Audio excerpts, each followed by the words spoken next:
ನಮಸ್ಕಾರ ಸ್ನೇಹಿತರೆ, welcome back to my YouTube channel. ಬನ್ನಿ ಇವತ್ತಿನ ಯಜಮಾನ ಹಾಗೂ ರಾಮಾಚಾರಿ ಸಂಚಿಕೆಯಲ್ಲಿ ಏನೇನಾಗುತ್ತೆ ಅಂತ ನೋಡ್ಕೊಂಬರೋಣ. ಹಿಂದಿನ ಸಂಚಿಕೆಯಲ್ಲಿ ಅನಿಕಾ ಸಾಯೋಕೆ ಹೋಗಿದ್ಲು, ಅದಕ್ಕೆ ನೀನು ಸತ್ರೆ ಎಲ್ಲ ಪರಿಹಾರ ಸಿಗುತ್ತಾ ಅಂತ ಅವ್ರ ಅಮ್ಮ ಕೇಳ್ತಾರೆ. ಹೌದು, ನಾನು ಸತ್ರೆ ಅವರಿಬ್ರು ಒಂದಾಗ್ಬಿಡ್ತಾರೆ, ಒಂದಾಗಬಾರ್ದು, ನಾನೇ ಸಾಯಿಸಬೇಕು ಅಂತ ಯೋಚನೆ ಮಾಡ್ತಿರ್ತಾಳೆ ಕೂತ್ಕೊಂಡು. ಇಷ್ಟ ಐತೆ ರಾಘು ಹಾನು ಓಡ್ ಬರ್ತಿರ್ತಾನೆ, ಹಾಗೆ ಝಾನ್ಸಿ ಕೂಡ ಓಡ್ ಬರ್ತಿರ್ತಾಳೆ. ಯಾವಾಗ ರಾಘುನ ನೋಡ್ತೀನಿ, ಹಾಗೆ ಯಾವಾಗ ಝಾನ್ಸಿನ ನೋಡ್ತೀನಿ ಅಂತ ರಾಘು ಕೂಡ ಓಡ್ ಬರ್ತಿರ್ತಾನೆ. ಹಿಂದೆಯಿಂದ ತರುಣ ಗಾಡಿ ತೊಗೊಂಬಂದು, ನಿಲ್ಲು, ಬೈಕಿಂತ ಸ್ಪೀಡಾಗಿ ಹೋಗ್ತಾ ಇದೆಯಲ್ಲ, ಗಾಡಿ ತಂದಿರೋದೇ ನಿನ್ಗಾಗಿ, ಒಂದಾಗಿ ಇಬ್ರು ಹೋಗಿ ಬೇಗ ಅಂತ ಹೇಳಿ ತರುಣ ಗಾಡಿ ಕೊಡ್ತಾನೆ ರಾಘುಗೆ. ಹಾಗೆ ಝಾನ್ಸಿ ಕೂಡ ಒಂದು ಆಟೋ ಹಿಡ್ಕೊಂಡು ಬರ್ತಾಳೆ. ಅದು ಆಟೋ ಮಧ್ಯದಲ್ಲಿ ಕೈ ಕೊಡುತ್ತೆ.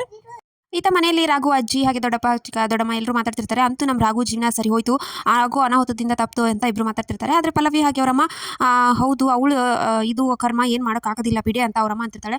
ಆದರೆ ಅನಿಕಾ ಸುಮ್ಮನೆ ಇರೋದಿಲ್ಲ ಅಮ್ಮ, ಏನಾದರೂ ಮಾಡ್ತಾಳೆ ಅವಳ ತಲೆಯಲ್ಲಿ ಬೇರೆ ಯೋಚನೆ ಓಡ್ತಿರುತ್ತೆ ಅಂತ ಅಂತಿರ್ತಾಳೆ. ತಲೆ ಅನಿಕಾ ಕೂಡ ಅದೇ ಯೋಚನೆ ಮಾಡ್ತಿರ್ತಾಳೆ. ನಾನು ಸಾಯಿಸಬೇಕು, ನಾನು ಸತ್ರ ಉಪಯೋಗ ಇಲ್ಲ, ನಾನು ಸಾಯಿಸಬೇಕು, ಏನಾದರೂ ಮಾಡ್ತೀನಿ ಇವಾಗ ಅಂತೇಳಿ ಅನಿಕಾ ಯೋಚನೆ ಮಾಡ್ತಿರ್ತಾಳೆ. ಆಮೇಲೆ ಈತ ಝಾನ್ಸಿ ಹಾಗೆ ರಾಘುಗೆ ಕಾಲ್ ಮಾಡ್ತಾಳೆ. ಕಾಲ್ ಮಾಡಿ, ಎಲ್ಲಿದೆಯಾ ರಾಘು, ನಾನು ಮತ್ತೆ ನಾವಿಬ್ರು ಒಂದಾಗ್ತಿದ್ದೀವಿ, ಯಾವಾಗ ನೀನು ಹಗ್ ಮಾಡಿ ಜೋರಾಗಿ ಅಳಬೇಕು ಅಂತ ಅನಿಸ್ತಾ ಇದೆಯಾ ಅಂತ ಎಲ್ಲ ಮಾತಾಡ್ತಿರ್ತಾರೆ ಒಬ್ರಿಗೊಬ್ರು. ಎಲ್ಲಿದೆಯಾ ಅಂತ ಕೇಳಿದ ತಕ್ಷಣ, ನಾನು ಇಲ್ಲೇ ಇದ್ದೀನಿ, ಯಾವುದೋ ಒಂದು ಏರಿಯಾ ಹೆಸರು ಹೇಳ್ತಾರೆ, ಅಲ್ಲೇ ಇದ್ದೀನಿ ನಾನು ಅಂತ ಇಬ್ರು ತಿರುಗಿ ನೋಡಿದಾಗ ಅಲ್ಲೇ ಅಕ್ಕಪಕ್ಕದಲ್ಲೇ ಇರ್ತಾರೆ. ಸೊ ಇಬ್ರು ಅಲ್ಲಿಂದ ಓಡ್ ಬಂದು ಎದುರು ಬದ್ರಾಗ್ತಾರೆ. ಆಮೇಲೆ ಈತ ಅನಿಕಾ ಕೂಡ ಕಾರಲ್ಲಿ ಬರ್ತಾ ಇರ್ತಾಳೆ. ನಾನಂತೂ ಸುಮ್ಮನೆ ಬಿಡೋದಿಲ್ಲ ನಿಮ್ಮನ್ನ ಅಂತ ಹೇಳಿ ಕಾರಲ್ಲಿ ಬರ್ತಾ ಇರ್ತಾಳೆ. ಈಗ ಇಬ್ರು ಒಬ್ರಿಗೊಬ್ರು ನೋಡ್ತಾ ನಿಂತಿರ್ತಾರೆ. ಆಮೇಲೆ ಈತ ರಾಮಾಚಾರಿ ಮನೆಯಲ್ಲಿ ಚಾರು ರಾಮಾಚಾರಿ ಮಾತಾಡ್ತಿರ್ತಾರೆ. ಅವರಿಬ್ರು ಒಟ್ಟಿನಲ್ಲಿ ಒಂದಾದ್ರಲ್ಲ, ಅವರಿಬ್ಬರಿಗೂ ಅತಿಯಾದ ಪ್ರೀತಿ ಇತ್ತು, ಅದರಿಂದನೇ ಅವರಿಬ್ರು ಒಂದಾದ್ರು, ಅವ್ರಿಗೆ ಯಾವುದೇ ಈಗೋ ಇದ್ದಿದ್ದಿಲ್ಲ. ಒಟ್ಟಿನಲ್ಲಿ ಅವ್ರ ಕಷ್ಟ ಎಲ್ಲ ಪರಿಹಾರ ಆಯಿತು ಅಂತ ಮಾತಾಡ್ತಿರ್ತಾರೆ. ಆಮೇಲೆ ಈತ ಝಾನ್ಸಿ ಹಾಗೆ ರಾಘು ಇಬ್ರು ಮುಖಾಮುಖಿ ನಿಂತಿರ್ತಾರೆ. ರಾಘು ಹಿಂದ್ಗಡೆಯಿಂದ ಅನಿಕಾ ಬರ್ತಾಳೆ ಕಾರ್ ತಗೊಂಡು.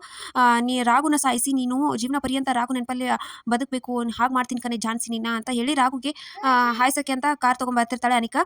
ಝಾನ್ಸಿ ಅದನ್ನು ನೋಡಿಬಿಟ್ಟು ರಾಘು ಅಂತ ಜೋರಾಗಿ ಚಿರ್ಚಿ ರಾಘುನ ಸೈಡ್ ಸರಿಸಿ ತಾನು ನಿಂತ್ಬಿಡ್ತಾಳೆ. ಅಷ್ಟರಲ್ಲಿ ಝಾನ್ಸಿಗೆ ಕಾರು ಹಾದು ಅವಳ ಮೇಲ್ಗಡೆಯಿಂದ ಹಾರಿ ಬೀಳ್ತಾಳೆ.